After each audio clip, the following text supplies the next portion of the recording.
Hi, everyone. Good afternoon. I hope you're all having a great day. And I just wanted to take some time today to share with you the symptoms of chronic inflammation and what you can do to prevent it. Especially after a brain injury, a lot of us haven't fully, completely recovered from the first one because we still have a lot of inflammation in our brains and in our bodies. So I just want to take some time today to talk about chronic inflammation.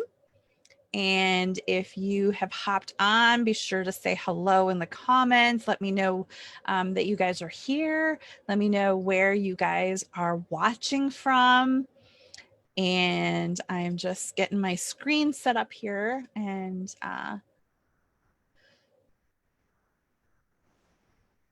yeah, let me know where you guys are watching from.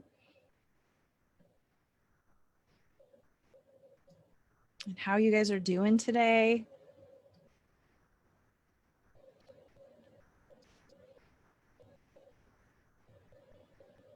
All right. So I'm going to kind of jump on in and just kind of start my talk here, but definitely hop in the comments. Let me know you're here. Let me know where you're watching from. But did you know that chronic inflammation has been found to be a precursor to almost every chronic disease, and chronic disease affects 133 million Americans each year. So right now, that may look like slow and steady weight gain, sleep disturbances, joint pain, migraines, brain fog, fatigue. And over time, those symptoms will get worse. And what you might not even realize that the food you're putting in your body is causing acute inflammation now that can lead to even more serious problems later. And the problem is that a lot of people don't even realize they have signs of chronic inflammation, or if they do, they don't know what the long-term effects are or what they can do to fix it in the now. So today we're just going to talk a little bit about the signs of inflammation and what you should be doing to help prevent some serious chronic conditions and to just help you feel better on a daily basis. Because if you're bloated and tired all the time, you're not going to feel your very best. So, what is inflammation?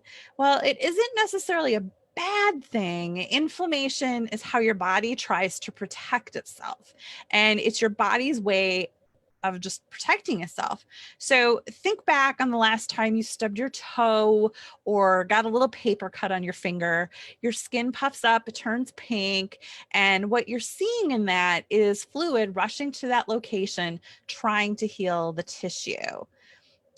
Or have you ever tried a new workout and the next day everything hurts and is sore? You have muscles you didn't even know that you had, right? So you probably noticed that your body kind of felt tight, swollen, achy, and sore. Well, that is inflammation, and it's a good thing. It's healing the tissues. Bodily inflammation is weight and fluids that you may have been carrying around for years simply because you're eating foods that are inflammatory for you. So basically, anything that stresses your body out is a cue for your body to protect itself. It's our first line of defense. So, I mean, we're pretty good at taking care of ourselves. When our body gets the message that it needs to heal, it sends inflammation to that area. Now, there's two different types of inflammation. You're going to know these. The first one is what we call acute inflammation. So if you've ever rolled your ankle, stubbed your toe, gotten a sliver in your finger, the inflammation comes on suddenly. The second type of inflammation is what we call chronic inflammation. And chronic inflammation builds up over time slowly, over days, weeks, months, even decades. We often don't notice, and it's also the root cause of so many diseases and PCS, right? So, chronic inflammation is what happens when we're repeatedly exposed to something that our body sees as foreign, even though we might not see it as foreign. So, in other words, you can go into the grocery store, see a big bag of chips that look familiar to you, But that bag of chips is filled with chemicals and fake ingredients. So even though you eat it and you're not going to get sick, your body still, because of evolution, sees it as a foreign object, the result of which, consuming fake foods for years and years and years, is the buildup of chronic inflammation.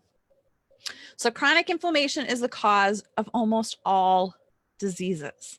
Chronic inflammation can cause diseases such as rheumatoid arthritis, lupus, ulcerative colitis, Crohn's disease, IBS, heart disease, and so many others. And also, talking about brain injury, it can prevent us from healing our brain injury.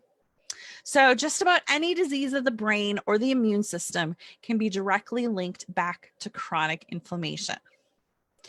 Then it's really easy to pack on the pounds, even when you're like, I don't get it. I'm exercising like crazy. I'm eating the right foods. I'm counting my calories. But inflammation can also be caused by an infection or food sensitivity, even a food sensitivity to something that's technically should be healthy, right? Like some people are sensitive to like the nightshades, like peppers and onions. So what types of foods cause inflammation? Some are obvious, like high fructose corn syrup and processed crap, artificial trans fats, vegetable and seed oil, refined carbohydrates, processed meats. But some aren't as obvious, like seasoning seasoning mixes, agave, and peanuts. Plus, you will notice that some foods aren't on the list, but they seem to affect you. And that's because food affects everybody a little bit differently.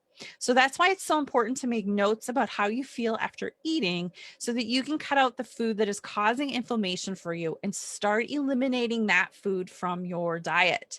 So now let me get clear. This means that it doesn't mean that you never have a cupcake or ice cream again, right? It doesn't mean that. Definitely not, because that's not realistic.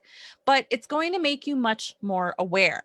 It's going to make you stop and think about, is it really worth it to eat that cupcake today if I'm going to feel like crap later, right? Is it worth it? And the goal is to limit it to special occasions or when you're truly craving it, but not as a dessert every single night, right? So the first thing you need to do to eliminate inflammation is keep a food diary for a few days. Write down everything you eat and how you feel afterwards. Second, start adding more anti-inflammatory foods into your diet. Like berries, strawberries and blueberries are really great. Fatty fish like salmon, avocado, broccoli, they're great superfoods that have a ton of other benefits as well. Drink green tea or add turmeric to your meals to help with inflammation. So these are some great ways you can add anti-inflammatories into your diet. So I want you guys to consider keeping a food diary for the next 3 days. Write down everything you eat and how you feel afterwards. And come back to this video. Let me know how you feel. Let us know what foods you found that leave you feeling bloated or tired or brain fog, right? That's usually a really common one.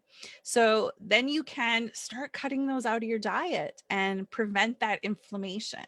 So I encourage you all. I'm going to see here if there's any comments coming in.